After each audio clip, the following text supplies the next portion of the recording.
We met Rich Cronin about 6 years ago, I guess, through a board member of our foundation. We have a very small foundation based in California. And we were having lunch, and Rich was talking about his frustration at not being able to get funding for a project on to study and do a kind of a model of the Mekong River and what the probable effects of upstream dams proposed by the Chinese would be on the downstream countries on the Mekong, particularly Cambodia and Vietnam.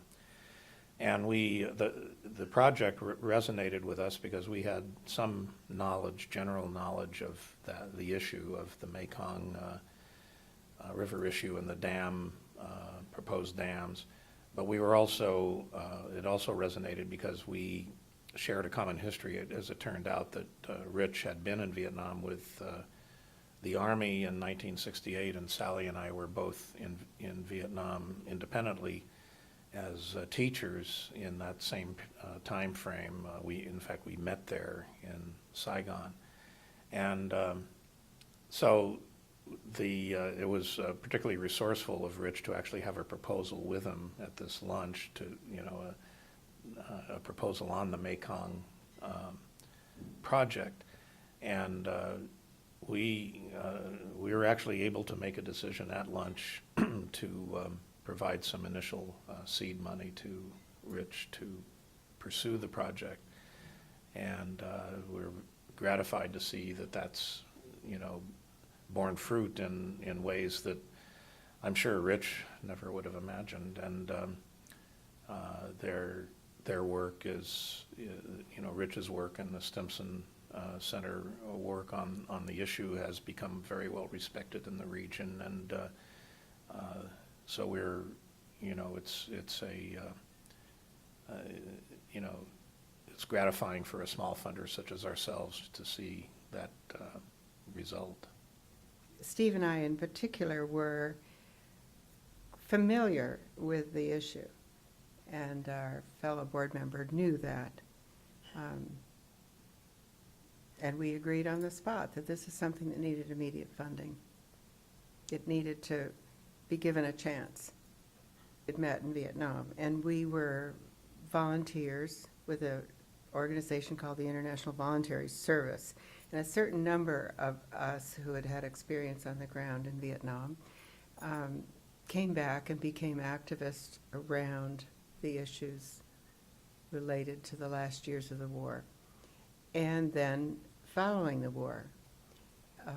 And then a certain number of us, a few former volunteers, went back to the region with the Quakers or with the Mennonites.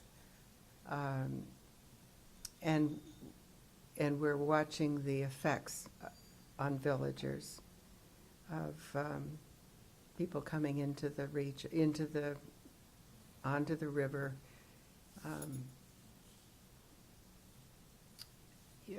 We would hear about this, and we were associated with something called the Asia Resource Center and then the Asia Pacific Center for Justice and Peace. So these issues came up. So we were at long last in a position to be able to help with this, and we met somebody, Rich, here at Stimson, who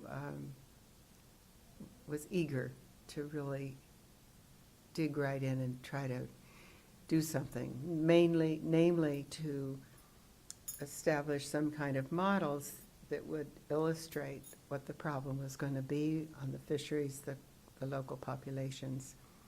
And it would be shared with people in the region, it would be shared across nations, and it would be effective with policymakers here in Washington. It was a humble start in terms of, the funds involved, but, it wasn't easy at first. The Rich and the folks at Stimson went in search of other funds. One of the things our foundation promotes is the use of our funding as leverage for, getting getting grants from other sources.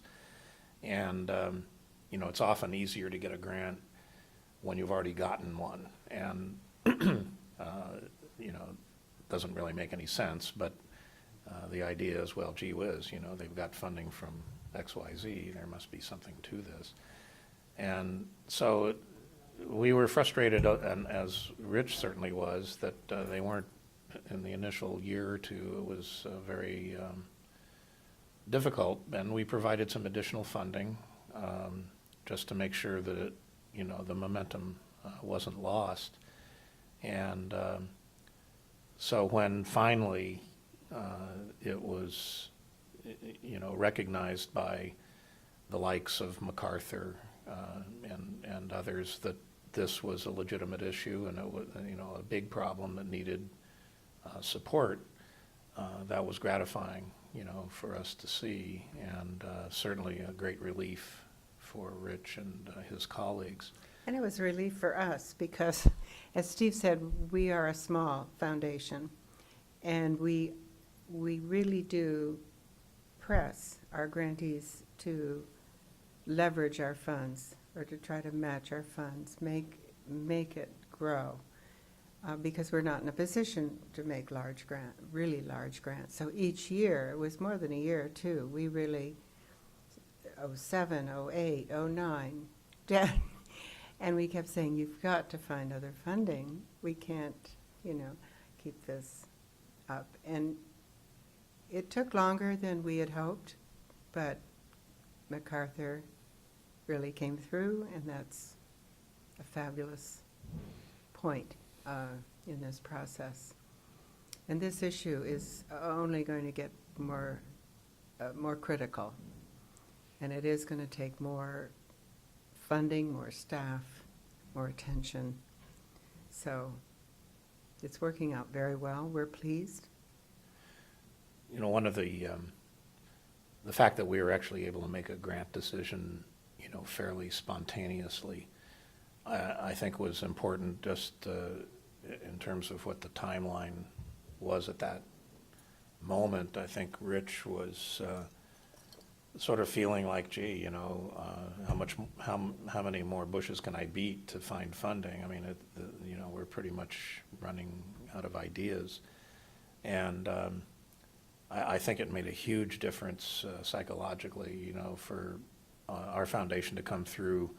Not, you know, it isn't that we, you know, said, well, you know, we'll send it to our grants committee, and you know, they'll be meeting in August, and they'll make a decision and send it on up to the board. We were actually able to say, look, you know, you're going to get the money, and I think that's one of the virtues of being a small funder. You know, we can operate. I mean, we do have timelines and schedules that we work under, but you know, we're willing to be flexible enough to respond, you know, to an immediate situation as we were faced with at that time. And so that was, you know, I think that's a virtue of the type of organization that we are, that that kind of funding was immediately available. And there are other foundations that, you know, work that way, but typically the larger foundations are on a much more regimented schedule, and The so word in the field is nimble. We're pretty nimble. I don't feel so nimble these days, but I guess That's, you know, the organization is nimble enough. But it works well. I mean, in this instance, I mean, for us, is a real success story, you know, and it's good to see it happen. And I think Stimson likes to tell the story, but we also like to tell the story. And we've had this success in several other projects too, because we take risks, we put the money out there, a certain relatively small amount of money, and then we ask that it be matched and try to get other foundations to step up. And it's great when it works that way.